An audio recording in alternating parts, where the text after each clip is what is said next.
മലയാള സിനിമയിലെ ശ്രദ്ധേയനായ നടനാണ് ഫഹദ് ഫാസിൽ. പ്രശസ്ത സംവിധായകൻ ഫാസിലിന്റെ മകനായ ഫഹദിന്റെ സിനിമാ ജീവിതം അത്ര എളുപ്പമായിരുന്നില്ല.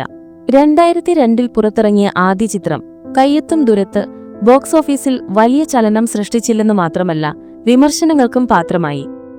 മമ്മൂട്ടി അതിഥിവേഷത്തിലെത്തിയ ആ സിനിമ ഫഹദിന് ഒരു നല്ല തുടക്കമായിരുന്നില്ല.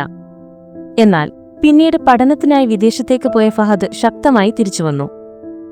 2009 പുറത്തിറങ്ങിയ കേരള കഫേയിലെ അദ്ദേഹത്തിന്റെ അഭിനയം ശ്രദ്ധിക്കപ്പെട്ടു. തുടർന്ന് Chappakurishu, 22 female Kottayam, diamond necklace, അന്നയും റസൂലും എന്നീ സിനിമകളിലൂടെ ഫഹദ് തന്റെ കരിയറിൽ ഒരു വഴിത്തിരിവുണ്ടാക്കി. അടുത്തിടെ ഫഹദ് സിനിമയെക്കുറിച്ച് സംസാരിക്കവേ ചാപ്പാക്കുരിശിന് ശേഷമാണ് താൻ സിനിമയെ ഗൗരവമായി കാണാൻ തുടങ്ങിയതെന്ന് പറഞ്ഞു. മലയാള സിനിമയിലുണ്ടായ മാറ്റങ്ങൾ അത്ഭുതപ്പെടുത്തുന്നതാണ്. തമിഴിൽ അഭിനയിക്കാൻ പോയപ്പോഴാണ് മലയാള സിനിമയുടെ മഹത്വം തിരിച്ചറിഞ്ഞതെന്നും അദ്ദേഹം കൂട്ടിച്ചേർത്തു. ആദ്യ സിനിമയുടെ പരാജയത്തിൽ നിന്ന് ഉയർത്തെഴുന്നേറ്റ് ഇന്ന് മലയാള സിനിമയിലെ മുൻനിര നായകന്മാരിൽ ഒരാളായി മാറിയ ഫഹദിന്റെ വാക്കുകൾ ശ്രദ്ധേയമാണ്.